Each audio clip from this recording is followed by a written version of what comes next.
suis Sabrina Beguidja, diététicienne, et je suis à l'Agir du coup depuis 2015.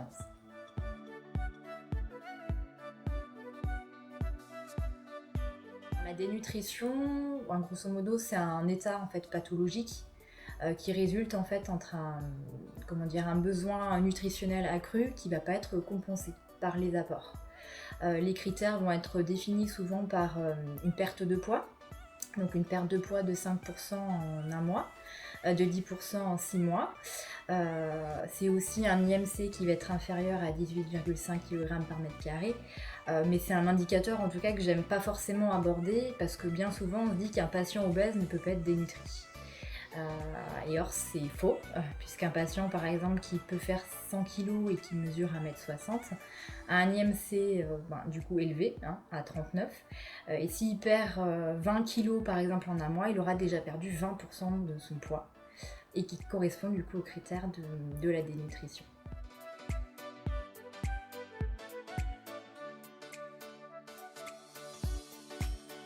Confrontée quotidiennement dans les suivis patients qui ont un cancer,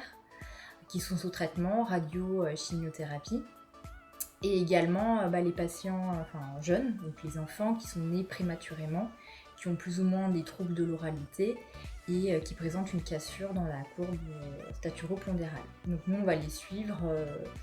sous les conditions en fait, de la nutrition entérale, nutrition parentérale et la complémentation nutritionnelle orale.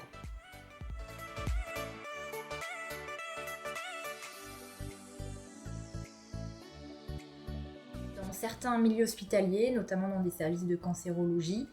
on va avoir des services qui vont être très sensibilisés en fait, à la dénutrition et qui vont mettre en place en fait, en prophylaxie une sonde de gastrostomie. Ça fait partie un peu du package en fait, de la prise en charge, de dire à l'annonce le patient a un cancer, on va démarrer de la chimio et plus ou moins de la radiothérapie, mettre en place une gastrostomie et se dire à un moment donné peut-être que dans la prise en charge le patient va avoir une inappétence, va avoir une modification du goût, des sensations de brûlure, ce qui va l'empêcher de s'alimenter correctement, et on va pouvoir amorcer en fait très rapidement la nutrition artificielle, ce qui évite effectivement que le patient se dénutrisse trop et soit dans des états en fait catastrophiques avant de mettre en place une gastrostomie. Et aussi dans certains milieux hospitaliers, on a une réglette, la réglette CEFI, qui est utilisée aussi par des personnels qui ne sont pas forcément soignants. Ça peut être la personne qui apporte le plateau repas, qui à l'admission en fait, du patient fait un petit questionnaire pour voir si le patient mange du coup un petit peu moins que d'habitude, et ce qui déclenche en fait une alerte auprès du médecin et ou de la diététicienne pour une intervention.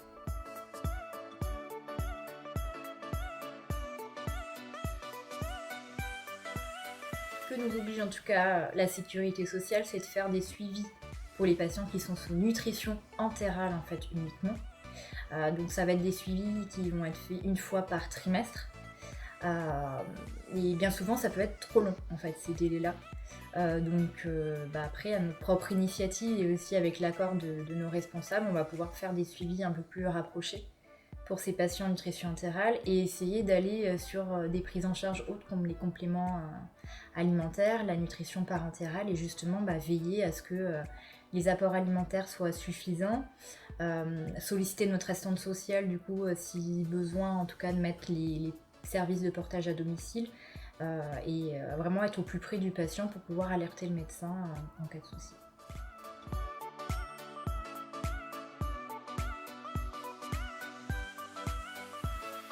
Donc là on a mis en place en tout cas des ateliers qu'on propose à titre gratuit en tout cas à tous les patients chez Agiradom. Donc on va proposer 3 thématiques on va dire un petit peu différentes, essayer de retravailler on n'a pas pour ambition en tout cas de prendre la place d'une diététicienne libérale ou d'autres professionnels de santé,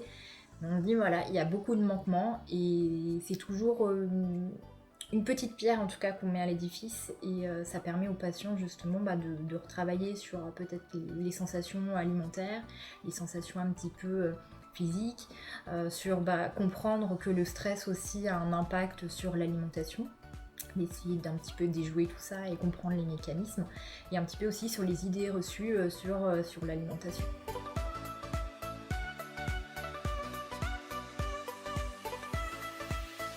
déposer systématiquement le patient dans le cadre d'une consultation pour qu'il puisse être notifié dans le dossier médical partagé. Ce qui nous permettrait de voir toute variation en fait, du poids. De sensibiliser au mieux en fait, les personnels soignants, donc médicaux, paramédicaux, dans le cursus scolaire. Et également, peut-être de poser 2-3 questions, peut-être d'amorce, pour les patients qui sont en chimiothérapie, de les poser systématiquement à chaque chimiothérapie, parce qu'on sait très bien que sur ces patients-là, en fait, tout peut basculer en fait, rapidement. Et c'est pour ça que nous, en tout cas au sein d'Aviradom, on a essayé de se dire que bien souvent on prend en charge les patients trop tardivement, en tout cas,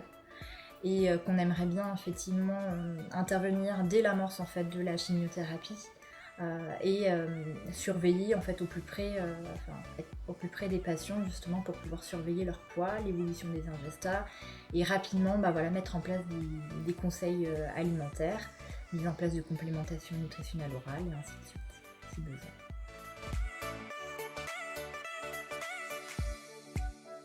Souvent tard effectivement, parce qu'ils vont être très dénutris, vont commencer peut-être à faire des infections, en tout cas sur leur voie de chimiothérapie, et ça va être très très difficile en tout cas de les remonter, et on va mettre des fois même plusieurs années justement pour les aider à faire face à ces traitements, alors que peut-être qu'effectivement si c'était mis en prophylaxie et qu'on pouvait enclencher en tout cas des nutritions plus rapidement, ça permettrait aussi de mieux vivre le traitement par chimio, tout simplement.